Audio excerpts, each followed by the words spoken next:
Nesse vídeo, vamos falar de um tema que as crianças adoram: os jogos e as brincadeiras infantis. O uso dos jogos e das brincadeiras em sala de aula é um recurso bastante poderoso para propiciar a aprendizagem das crianças. No caso das séries iniciais, isso tem relação direta com os processos de alfabetização e letramento. Para situar, vamos tentar distinguir um pouco esses dois conceitos, que são interrelacionados, mas que têm algumas especificidades. A alfabetização seria o processo de apropriação do sistema de escrita alfabético, enquanto que o letramento diria respeito ao contato com os materiais próprios para a leitura e para a escrita e todas as práticas relativas ao uso desses materiais. Alfabetizar letrando implica proporcionar às crianças situações em que elas possam ler, escrever e também pensar sobre o funcionamento do sistema de escrita. Agora, é fundamental que se coloque que para que esse trabalho de alfabetizar letrando ele possa realmente ser construtivo, é preciso que ele seja feito de forma prazerosa. A brincadeira é parte do mundo infantil, ou seja, o aspecto lúdico está presente na vivência cotidiana das crianças. E nós podemos, na escola, aproveitar essa potencialidade para proporcionar oportunidades em que elas possam brincar aprendendo e aprender brincando, já que elas fazem isso tanto dentro da escola quanto fora dela. Carniça. Pega, o menino fica abaixado, bota a mão aqui, aí pega, o outro vai e pula. Pega, pegou. Uma criança é um pega e o outro corre. Só que se o outro pegar, quem é o pega é quem correu.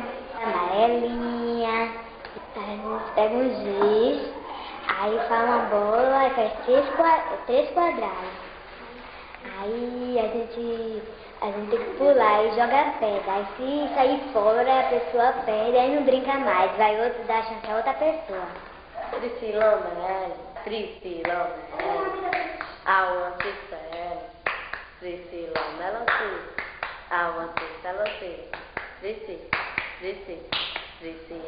Neste vídeo, vamos apresentar 4 vivências do aproveitamento do aspecto lúdico na sala de aula. Uma delas é o uso de jogos na sala de aula, a construção de um projeto sobre brincadeiras populares, sobre a construção de um almanaque e sobre cantigas populares. Todas essas vivências buscaram se apoiar na perspectiva do alfabetizar letrando.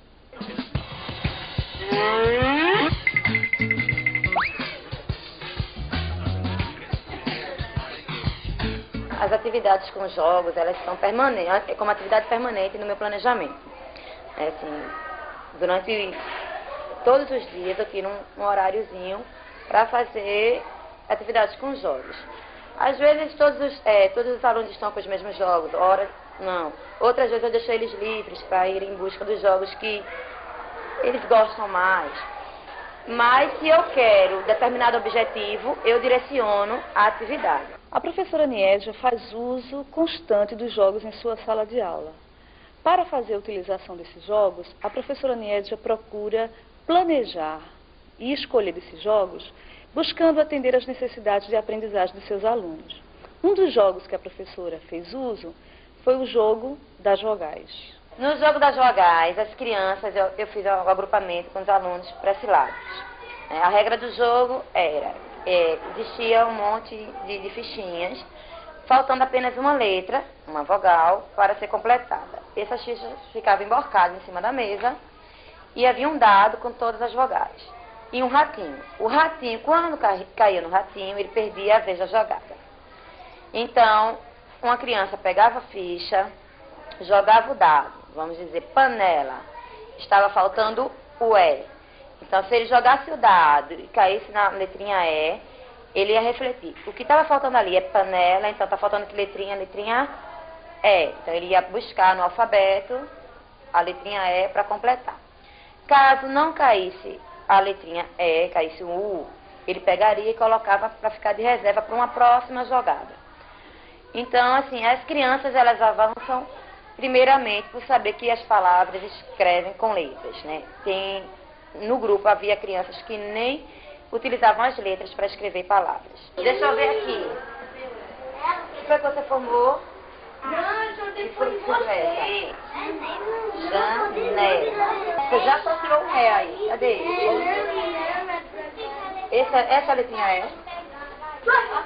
Muito bem. Agora sim. Agora, depois que você vai pegar a sua vez. Maleta. Não é mala não, é maleta. Solta que letra aqui? Joga a sua dama. Pega esse daqui. Letrinha, que letrinha é essa? E completa a maleta. Nietzsche consegue trabalhar vários princípios do sistema na hora que brinca com as crianças o jogo das vogais. Por um lado, ela mostra para eles que a gente escreve com letras. Muitas crianças acham que a gente pode escrever desenhando. Por outro lado, ela trabalha o nome dessas letras, que também é uma informação importante para quem está numa fase de apropriação desse sistema. E no momento em que ela começa a ler pausadamente, ela mostra que as palavras são segmentadas em sílabas. E mais do que isso, quando ela propõe que eles completem uma lacuna, ela está mostrando para eles que existe uma correspondência entre uma unidade gráfica, uma marca no papel, no caso a letra, e uma unidade sonora. E essa correspondência, na hora que a criança tem que pensar o que é que preenche essa lacuna que ela está apontando, ela vai se apropriando de que essas correspondências na nossa língua, na nossa escrita, são correspondências grafofônicas, entre letras e entre sons. Então, é realmente uma atividade que leva a criança a pensar sobre a lógica da escrita de uma forma bastante prazerosa, bastante lúdica. Mas ela não faz isso só quando ela trabalha o jogo das vogais. Ela trabalha, por exemplo, no momento em que ela promove a atividade do jogo de corrida das palavras. No jogo Corrida das Palavras, era uma trilha com as letras do alfabeto. Cada letrinha tinha um desenho representando o A de abacaxi, o B de bola, o C de casa, o G de galo.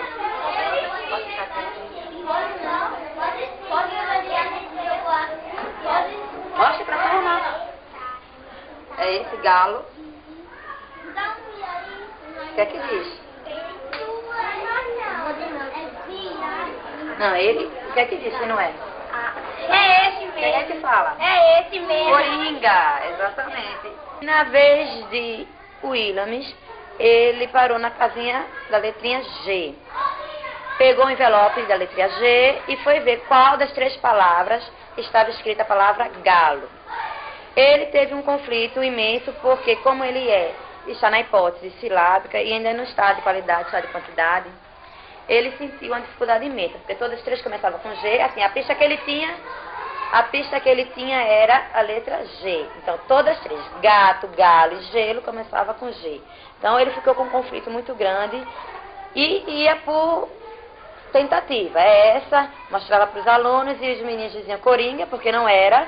E eu pedia que os alunos, que quem dizia o Coringa ia dar alguma dica. Coringa, exatamente.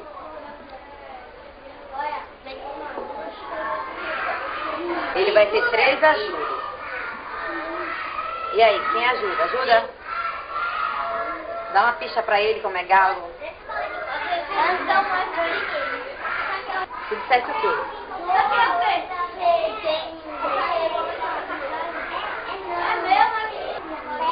Gato. Qual é a diferença de gato? Qual é a diferença de galo e gato?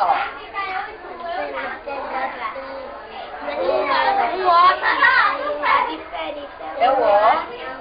Sim. Esse também não tem um O aqui? Esse aqui é o quê? Gá. É o quê que forma H? Certo. Tem essas duas, Gea? Tem um que é galo e um que é gato. Qual é a diferença do gato? Vamos ouvir. É o quê? Sem olhar pra aqui. Ouvindo. Gato, galo. Esse é qual? Por quê? Porque termina com Esse também termina com O. E aí? Ah, essas letras são diferentes. E quais são essas letrinhas que são diferentes? Você conhece essa letra em algum lugar? E quem é essa letra? Tem algum colega que começa com essa letra? Aqui na sala da gente. Tem algum colega com essa letra? Tem? Quem tem Pode dizer. Quem é? Quem é, William? Thalita. Que letra é essa de Thalita? É o T de Thalita. O Tá de Thalita fez ele refletir na questão do tó do gato. No jogo Corrida das Palavras, a Niedja volta a refletir com os alunos outras propriedades da escrita. É interessante, por exemplo, ela refletir com eles que palavras que têm pedaços parecidos na fala também têm pedaços parecidos na escrita. E isso não é uma coisa óbvia para a criança. Por outro lado, ela mostra também que uma diferença mínima na escrita pode fazer com que uma determinada palavra se transforme em outra palavra. Então, no caso, a criança precisava encontrar uma palavra da trilha. E ela fica em dúvida entre duas palavras. Ela está diante de 3, gelo, gato, galo. Ela sabia que a palavra que ela estava tentando encontrar começava com Gá, o que já levava essa criança a eliminar uma das palavras, gelo. E ela ficava com gato e com galo. Sozinha estava difícil, mas com a ajuda da professora, com a ajuda dos colegas, foi possível reconhecer qual das duas seria mais apropriada ou que realmente seria a correta para ser encaixada na trilha. E com isso o jogo prosseguiu.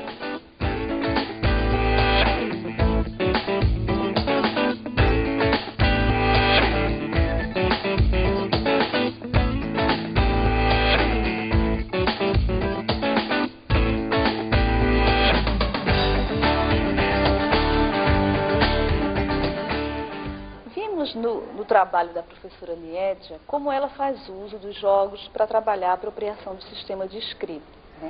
Outra forma de também contemplar esse trabalho com a apropriação da escrita são os projetos didáticos.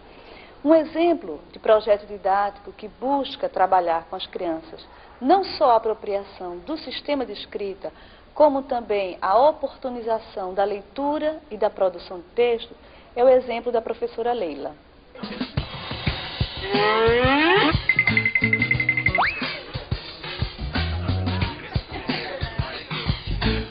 O projeto é uma forma de organizar melhor o trabalho, que traz o aluno para participar bem ativo da sala de aula. Não só a questão da língua, mas também a questão da autonomia, a questão de desenrolar mesmo, a parte da oralidade. O tema do projeto é brincadeiras, com enfoque em brincadeiras populares, que são essas brincadeiras, mais antigas, de brincar com mais crianças juntas, que já vem do tempo dos pais, e que hoje em dia está perdendo um pouco. Começou com a leitura de um poema, que era, vamos dizer, para direcionar mais o olhar das crianças para essas brincadeiras. O título do texto.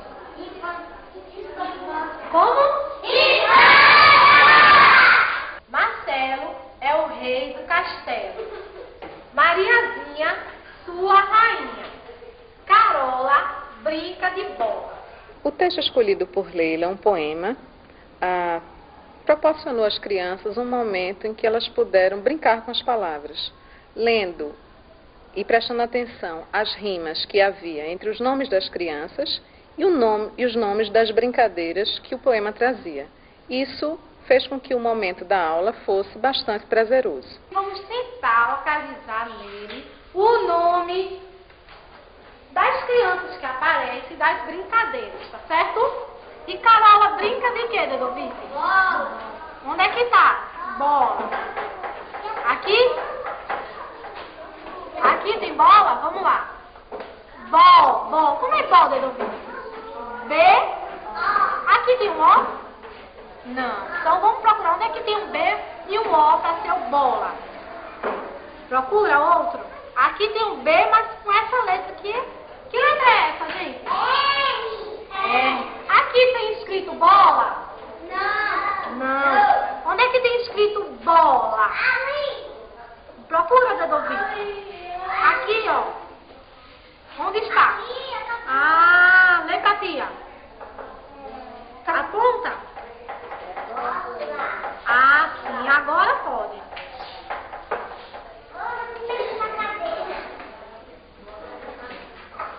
Além de brincar com as palavras, de encontrar rimas, as crianças tinham também que localizar as palavras dentro do texto. né? Com isso, elas desenvolviam uma consciência das palavras, por um lado. Por outro lado, elas tinham que fazer correspondência entre partes do escrito e partes do falado. Para encontrar bola, por exemplo, a criança apontou brincar. Então, só a intervenção da professora, né, que levou essa criança realmente a pensar. Bola, brincar. O que é que vem depois do B? Então, sem a mediação do professor, não existe uma atividade lúdica que realmente possa levar à apropriação do sistema. É o trabalho dela, como educadora, como professora, que vai propiciar de uma forma mais consistente as reflexões sobre a escrita. Além de realizar atividades de leitura, a professora Leila também realizou atividades de escrita. Por exemplo, ela, para listar as brincadeiras mais conhecidas dos alunos, ela pediu que eles escrevessem em dupla num papel o nome de uma brincadeira. Depois ela recolheu esse material e foi registrando no quadro. No primeiro registro que ela realizou, havia falta de letras e troca de letras. Faltava o A de bola e havia a troca do E por I e do G por C. No momento em que ela leva os alunos a pensar sobre as possibilidades de escrita dessas palavras, ela permite que eles reflitam sobre a correspondência entre sons, né, e entre letras. E isso é extremamente importante no momento da apropriação do sistema de escrita. Além dessa atividade de escrita da lista de brincadeiras, outras atividades de escrita foram solicitadas pela professora. Então, os alunos tiveram que também elaborar uma lista das tarefas a serem realizadas durante o projeto e, além disso, tiveram que escrever as instruções das brincadeiras. Então, em todas as etapas do projeto, vários momentos de escrita foram proporcionados, o que possibilitou que elas tivessem contato com diferentes funções da escrita e diferentes gêneros textuais. A gente tem que saber o que a gente ia ser produzido ao final dele. Então, a gente conversou sobre isso. O que é que a gente pode fazer depois que a gente descobrir essas brincadeiras? Então, as crianças pensaram num livrinho de brincadeiras. Depois de escolher, a gente trabalhou o gênero, né, o gênero instrução, porque a gente também não queria só o nome, mas queria como se brinca. Então, eu trouxe algumas brincadeiras, né, algumas instruções, coloquei no cartaz, a gente fez leitura, a gente trabalhou como era a estrutura, né, de um gênero, que era voltado para instruir a pessoa, e a gente sempre deixando bem claro, né? Eles sabiam da necessidade de escrever bem para que as crianças que iriam ter acesso ao livrinho e pudessem entender e vivenciar essas brincadeiras. Depois de feito esse momento de exploração do gênero, a gente começou a escrever. Então a gente vivenciou uma atividade de escrita coletiva de instruções, de como brincar nessas brincadeiras. O que Leila está dizendo é muito simples, né? Para que a gente saiba escrever algum texto, a gente precisa ter familiaridade com a linguagem que se usa, com a estrutura, com a organização das informações, com as finalidades para as quais esses textos se prestam. Por exemplo, se eu nunca li uma notícia, eu não vou saber escrever uma notícia. E é bastante interessante ver como que Leila propiciou a familiarização das crianças com as instruções dos jogos. Ela leu para brincar. Então, várias atividades que Leila realizou foram de explorar um texto e depois brincar seguindo as regras. Não é para isso que serve o texto instrucional? Então, foi isso que Leila fez. É o que estamos hoje falando de alfabetizar letrando. É pensar nas finalidades, escrever e ler para dar conta da diversidade de situações que existem nessa sociedade.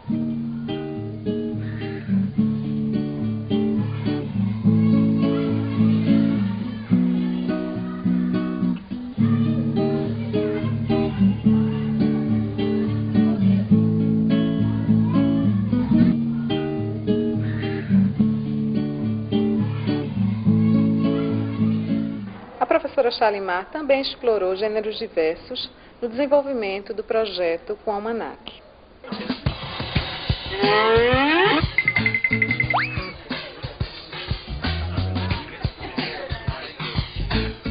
Tem duas propostas, ou brinquedos em sucata ou almanaque. Como eu já conheci minha turma e sabia que minha turma ia realmente abraçar o almanaque, trouxe a proposta para eles. Trouxe a proposta para eles e perguntei se eles tinham vontade de preparar um almanaque ou entrar no brinquedo de sucata. Aí, certo, você sabe o que é almanaque? Aí eles ficaram assim na dúvida, assim, não sei, é bem interessante saber o que é um almanaque, né? Almanaque, para vocês, o que seria um almanaque? Acho que um almanaque é revistinha em quadrinhos, né? Ou uma coisa desse tipo. E aí, mostrei um almanaque a eles, porque eles perceberam, né? Até por falta assim de manuseio do almanaque. Aí disse, não, tia, a gente quer fazer um almanaque.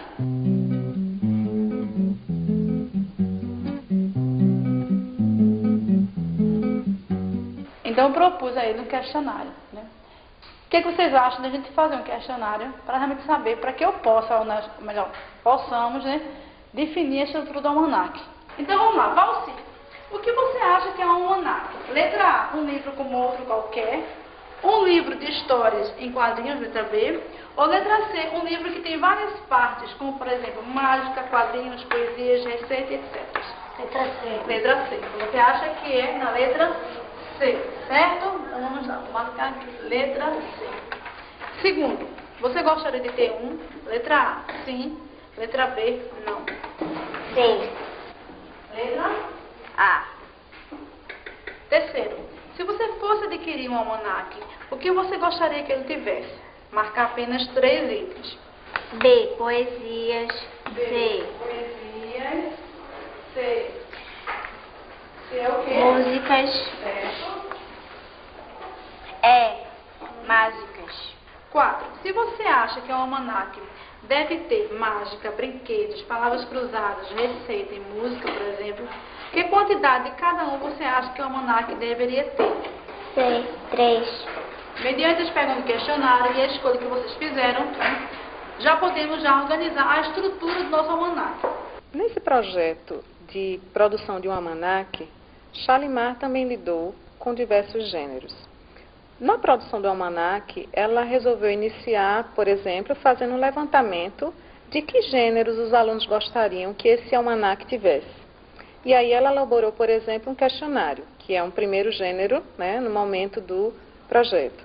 Outros gêneros, aqueles que iriam propriamente compor o almanaque, foram escolhidos por meio de votação junto aos alunos. Para que os alunos pudessem produzir esses gêneros, ela teve que planejar situações em que eles iriam ter contato com esses gêneros, ou seja, se familiarizar com eles. Um deles, especificamente, foi a receita.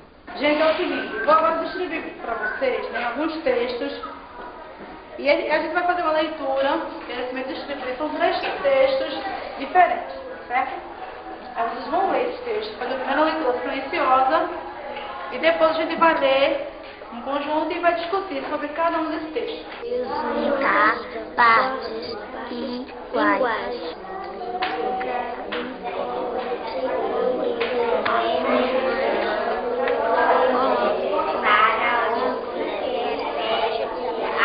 Agora, gente, olhando para aqui, veja bem, o que é que tem em comum nesses 3 textos? Tem alguma coisa parecida nesses 3 textos? Tem ou não? Tem que botar ingredientes aí no brinquedo. No lugar de ingredientes, bota material. Aí tem muito importante, veja bem. Em cada texto desse, eles pedem um quê? Para que se faça alguma coisa, precisa do Material. Se for receita, Ingredientes. se for brinquedos, Material. certo. E em seguida, vem o quê? Pronto, eu tenho os materiais na minha frente. Brinquedo vamos fazer. Certo, então eu tenho já os ingredientes na minha frente. Só os ingredientes já garantem a receita? Pronto. Não. E aí vem o quê em seguida? Vamos fazer. Nessa atividade de comparação de receita com instrução de montagem de brinquedos, a professora pôde fazer com que os alunos pensassem sobre semelhanças e diferenças existentes entre gêneros. É importante lembrar que, trabalhando com um gênero, é possível desenvolver certas habilidades que serão necessárias, né, e serão úteis para escrever ou ler outros gêneros. Por exemplo, essas semelhanças entre os textos podem ser percebidas até pelas crianças, né, quando o aluno percebe e diz que os gêneros receita e instrução de montagem de brinquedos são parecidos. Vejamos como é que Shalimar trabalhou com receita. Gente, vamos lá. Olha, veja bem. A receita que Shalimar vai fazer para vocês certo? Chama-se ovos falsos, tá? Então, para que essa receita seja bem clara, é preciso que vocês lembrem como foi a estrutura da outra receita que vocês viram. O que tem na outra receita? Quais são os tópicos que aparecem na receita culinária que vocês viram do glacê cozido? Quais são os tópicos? Ingredientes, certo? E modo de fazer. Como utilizar? Não. Como utilizar ficou em brinquedo. Na atividade de produção da receita, várias informações são trabalhadas com os alunos. Por exemplo, o fato de que, quando você escreve uma receita, é necessário que as informações ali postas estejam expostas de maneira clara, ou seja, o leitor que vai ler aquela receita que você produziu deve ter os subsídios necessários e suficientes para reproduzir aquele prato apenas com o apoio do material escrito. Para isso, a professora lembra a todo momento aos alunos informações de detalhes. Por exemplo, que tipo de prato é utilizado? Será que um prato raso é adequado para essa receita, no caso dos ovos falsos? Será que o creme de leite não iria esborrar? Isso é importante de ser colocado na receita ou não? Então, essa seleção das informações é um aspecto que a professora também explora. Além disso, o modo como essas informações são dispostas nesse gênero receita, ou seja, primeiramente os ingredientes, mais adiante o modo de fazer. Inclusive a forma como esse modo de fazer deve ser textualizado, né? Como é que a gente diz para o outro o jeito como eu tenho que proceder para que a receita desse certo. E aí todos esses aspectos são objeto do trabalho de Shalimar. Agora vocês vão escrever a receita. Vamos ver a seguinte, nesta outra aqui, nesta outra receita, certo? Vamos comparar. Aqui diz assim, os ingredientes, não é isso? E o modo de fazer. No modo de fazer, como é que ele informa aqui?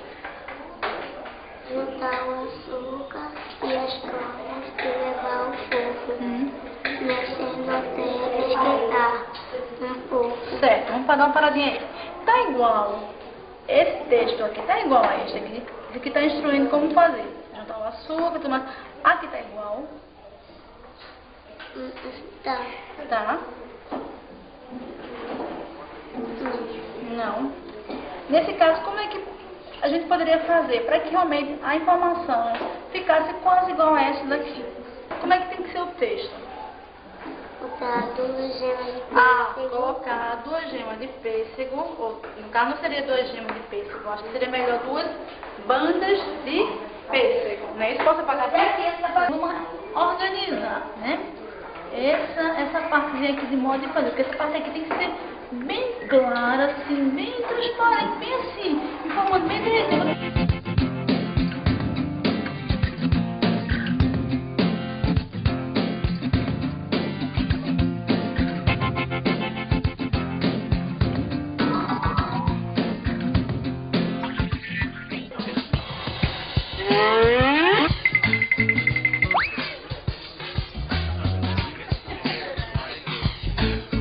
As professoras Leila e Shalimar contemplaram nos seus projetos de intervenção didática atividades de apropriação do sistema de escrita, leitura e produção.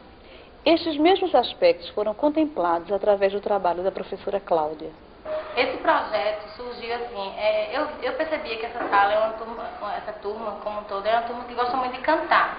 Né? Então, assim, toda boa tarde, sempre a gente faz um momento de música.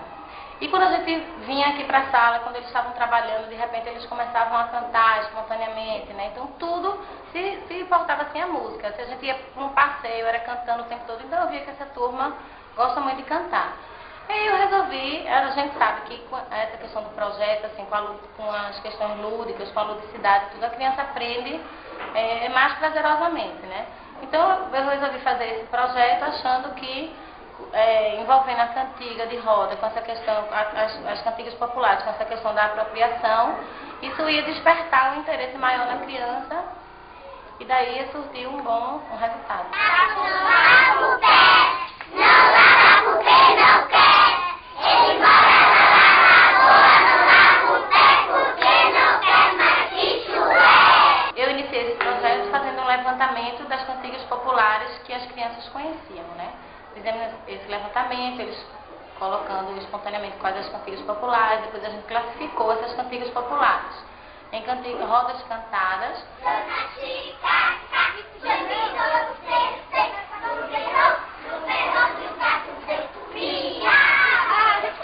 Acalantos.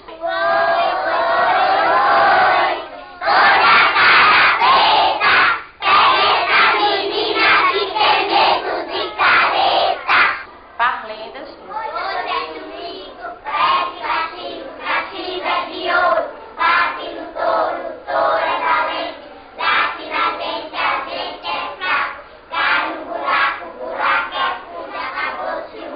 Muito bem. E jogos de mão.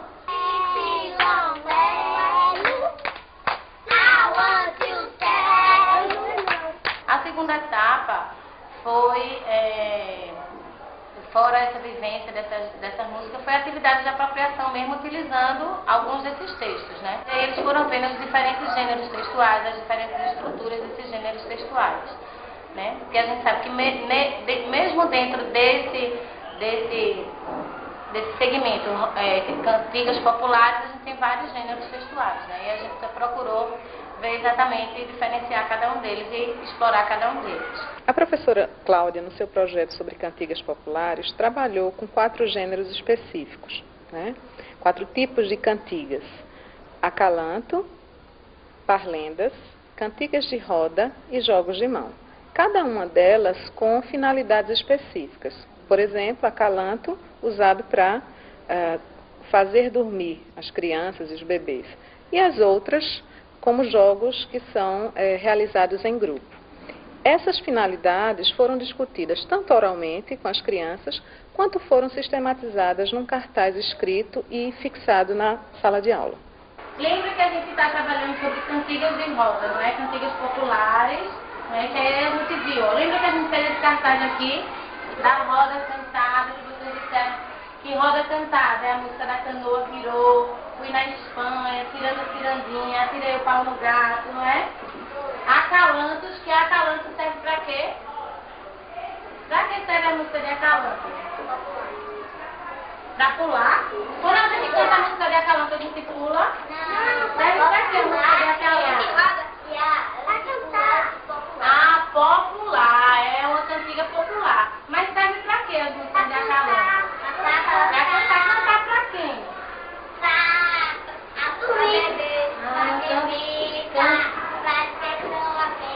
As pessoas vêm cantar, canta muito para o neném dormir, não é? A mãe canta para o neném dormir, não é isso?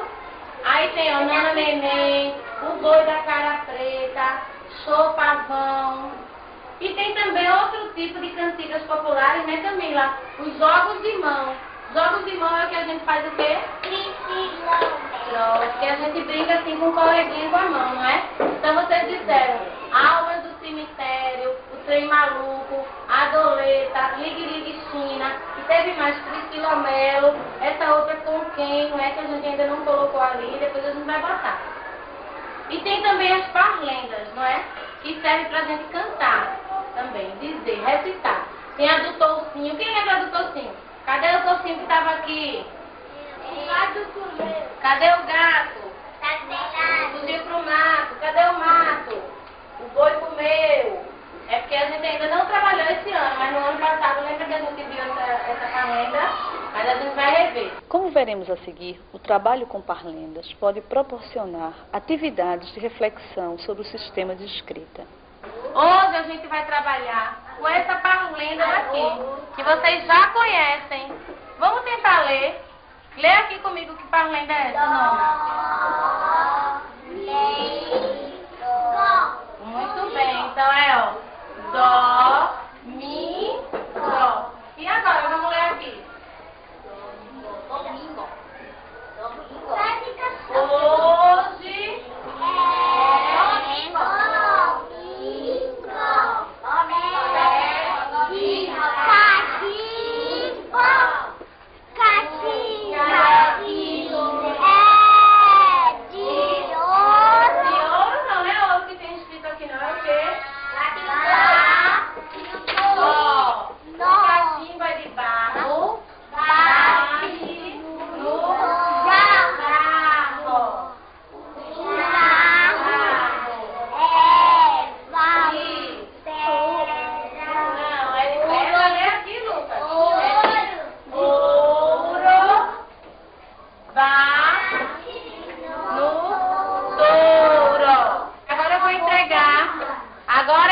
vou entregar o texto a vocês, para vocês tentarem ler sozinho, tá? Hoje é domingo, pega o cachimbo de ouro, bate Tem no escrito touro. cachimba de ouro, Isaura? Tem escrito cachimba de ouro? Não, hoje é domingo, pede cachimbo é de barro, bate no vaso é de ouro, bate no touro é valente, bate na gente, a gente abaixa, cai no buraco é funda, acabou-se o mundo. Mostra pra mim a palavra buraco. É essa daqui, buraco? Qual é? Buraco. Procura. Ah, essa daqui também começa com B, mas aqui depois do B vem o A, ó. Aí é ba. Qual é aqui? Tem o B e o U, pra ficar buraco. Procura aqui, tá mais pra baixo. Procura. Buraco. Muito bem, então aqui a palavra buraco. Então aqui tem a pergunta, ó. Nesse texto existe rima? Sim ou não? Sim. Então marca um xizinho aqui nesse quadradinho do sim. Agora nós vamos procurar as palavras que rimam para pintá-las da mesma cor. Então peguem um lápis de cor, nós vamos usar agora. Hoje é domingo, pé de cachimbo. Teve palavrinha que rimou? Teve. Quais foram, Isaura? Domingo rimou com? Domingo rimou com domingo? Olha só. Hoje é domingo, pé de cachimbo. O cachimbo. Cachimbo rimou com o que, Gabriela? Com domingo. Então, de vermelho, eu vou pintar a palavrinha domingo e a palavrinha cachimbo. Foi mal. Complete o texto com as palavras abaixo. Então, aqui tem algumas palavras. Vocês vão ler essa palavra. E aqui está o texto. Tá vendo que está faltando algumas palavrinhas nesse texto? Então, vocês vão completar. Por exemplo, hoje é domingo. Pé de cachimbo. Eu vou procurar aqui qual é a palavrinha cachimbo. Qual é? Pronto. Então, pega a palavrinha cachimbo e coloca aqui no lugar de cachimbo, tá? Realmente o trabalho de Cláudia é maravilhoso, né? Uma coisa que a gente não pode deixar de ver é o modo como ela promove a interação entre as crianças. São crianças de diferentes níveis de conhecimento sobre a escrita e essas crianças conseguem socializar o que sabem, né? Conseguem explicar para o colega, ouvir dos colegas as dicas importantes e tudo isso mediado pela professora. Então, trabalho em pequenos grupos, eles são feitos de um modo bastante interativo. Esse é um ponto primordial na prática, não só de Cláudia, como também de Leila, de Shalimar, de Niedja, e que a gente destaca como sendo fundamental para promover um bom processo de alfabetização. Então, o que Cláudia faz é uma reflexão conjunta. Pensar sobre o sistema de escrita, né? No caso, as correspondências entre as letras e entre os fonemas, né, os sons, a lógica mesmo dessa correspondência, né, que são partes pequenas da palavra, que são representadas por partes pequenas da pauta sonora, e o próprio trabalho de agrupamento dessas palavras quanto às semelhanças ou destaque das diferenças dessas palavras, tudo isso feito de um modo muito leve, muito divertido, muito gostoso, né? Como também aconteceu com as outras professoras. Elas também tinham essa preocupação do lúdico, mas sem esquecer que precisavam dar conta do conhecimento sobre esse sistema. Por outro lado, uma perspectiva de letramento, né? Trabalhar a reflexão sobre o sistema sem esquecer que ler e produzir são atividades sociais, que a gente lê e a gente escreve com finalidades claras. A brincadeira com a parlenda, ela é comum, né? Faz parte da nossa tradição oral, né? As crianças conhecem, as crianças se familiarizam com aspectos do sonoro através da brincadeira com a parlenda e a professora aproveita isso para refletir e para aumentar o grau de conhecimento que esses alunos têm. Enfim, aprender também pode ser um grande prazer na escola, né? Unir sabor e saber é um dos desafios cotidianos da sala de aula. Isso é possível de ser feito de uma forma bastante significativa e consistente por meio da utilização de jogos e brincadeiras, como nós podemos ver nos relatos aqui comentados. Apenas salientamos ainda que para que esse trabalho seja o mais produtivo possível, é preciso que se tenham objetivos claros quanto ao que se pretende com a brincadeira e que o professor se proponha a planejar atividades em que essas brincadeiras surjam na sala de aula dentro de situações repletas de significado. Enfim, o uso do lúdico no processo de alfabetização e de letramento é algo perfeitamente possível de ser feito, como nós podemos comprovar. Esperamos que aprender e brincar seja só uma questão de começar.